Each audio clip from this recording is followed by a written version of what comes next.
First world war में शहर के शहर खंडरात में बदल गए, लाखों जानें ज़ाया हुई, इंसान बुनियादी ज़रूरतों को तरसता रहा।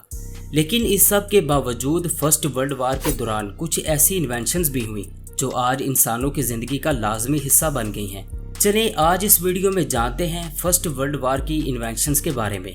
काटन 1914 में दो मुलाजमीन ने जख्मियों की जानें बचाने के लिए मशीनों के जरिए लकड़ी के गोदे से रुई से मिलती जुलती चीज़ तैयार की। खून के बहाव को रोकने के लिए ये चीज़ अमेरिकी सर्जन जनरल की इजाज़त से जख्मी फौजियों की मरहम पट्टी में इस्तेमाल की गई थी। फर्स्ट वर्ल्ड वार के दौरान इसे बड़ी तादाद में तैयार किया गया। एक कंपनी एक मिनट में 380 से 500 फुट तक ये रुई बना लेती थी। रेड क्रॉस की नर्सों ने भी यही मटीरियल इस्तेमाल किया। आजकल रुई जख्मी इंसानियत की मरहम पट्टी के लिए बेसिक इंग्रेडिएंट की हैसियत रखती है। इसके बगैर हॉस्पिटल का तसव्वुर भी नहीं किया जा सकता। रिस्ट वॉचेस पुराने ज़माने में घड़ियों को दौलत की निशानी समझा जाता था, इसीलिए घड़ियां ख़वातीन के जेवर का हिस्सा थीं। इस दौर में जेबों में रखने वाली घड़ियां तो तैयार कर ली गई थीं, मगर कलाई की घड़ियों का कोई तसव्वुर न था।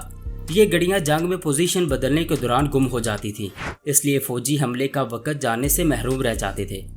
फर्स्ट वर्ल्ड वार के दौरान बड़े साइज़ की एक ऐसी घड़ियों की ज़रूरत भी महसूस की गई जो जिस्म के साथ बंधी रहें, गुम ना हो और इनमें रात को भी टाइम नज़र आए। अंधेरे में चमकने वाले मटेरियल से हिंसों वाली घड़ियां बनाई। इन घड़ियों में नंबरों को अंधेरे में चमकने वाले मटेरियल से लिखा गया था। इससे मुकर्रर वक़्त पर हमला करने में आसानी पैदा हुई। Plastic surgery first world war को प्लास्टिक सर्जरी की मां समझा जाता है। रोज़ाना कभी सैकड़ों और कभी हज़ारों जख्मी अस्पताल में लाए जा रहे थे। किसी फौजी के कान कटे थे तो किसी की आंखें ज़ाया हो चुकी थीं, किसी की टांग टूटी हुई थी तो किसी के बाजू ना थे। मेडिकल प्रोफेशनल्स ने इन जख्मियों के इलाज के लिए इंतहाई मेहनत की। इन्हें नई शक्ल सूरत देने के लिए जो काम किए वही आगे चलकर प्लास्टिक सर्जरी की बुनियाद बने। इन डॉक्टरों ने मस्नूई आँख, मस्नूई कान, मस्नूई नाक और मस्नूई जबड़े बनाने पर भी तवज्जो दी। इस सिलसिले में डॉक्टर हेनरी बेकन और डॉक्टर हारोल्ड गिलिस ने ज़्यादा शोहरत समेटी। डॉक्टर गिलिस ने जख्मियों के अपने टिश्यूओं को इनके इलाज में इस्तेमाल करने का तस्वुर पेश किया। उन्होंने कहा किसी दूसरे के टिश्यूज़ इनका जिस्म कबूल नहीं करेगा, लेकिन इनके अपने टिश्यूज़ नॉर्मल टिश्यूओं की तरह फ़रोग पा सकते हैं। इस सिलसिले में उन्होंने 1920 में किताब भी लिखी जिसका उन्वान था plastic surgery of the face. Pilot communications first world war से पहले पायलट्स के पास एक दूसरे से या ज़मीन पर मौजूद लोगों से बात करने का कोई तरीका नहीं था। जंग के आगाज़ में फ़ौजें बातचीत करने के लिए तारों को इस्तेमाल करती थी, लेकिन ये तारें तोपखानों या टैंकों के जरिए काट दी जाती थी। इस वक्त रेडियो टेक्नोलॉजी दस्तयाब ज़रूर थी, लेकिन इसे पायलट कम्युनिकेशन के लिए इस्तेमाल करने में काफ़ी डेवलपमेंट की ज़रूरत थी। 1912 में पहली मरतबा किसी एयरक्राफ्ट में वायरलेस टेक्नोलॉजी का तजर्बा किया गया, लेकिन इस वक्त जहाज़ के इंजन की तेज़ आवाज़ की वजह से ये तजर्बा नाकाम हो गया।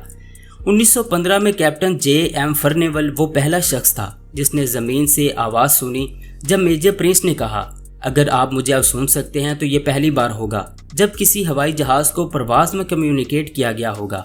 जून 1915 में दुनिया की पहली फ़िज़ा से ज़मीन तक वॉइस ट्रांसमिशन हुई। टी बैग की इजाज़त जंग के वक़्त किसी मसला को हल करने के लिए नहीं की गई थी। ये एक अमेरिकन मर्चेंट था जिसने 1908 में अपने कस्टमरों को छोटे थैलों में चाय भेजना शुरू की। गलती से चाय के इस थैले को पानी में गिरा दिया। देखते ही देखते पानी चाय में तब्दील हो गया।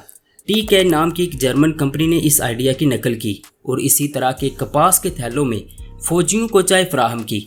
उस वक़्त उन्होंने इसे चाय बम का नाम दिया।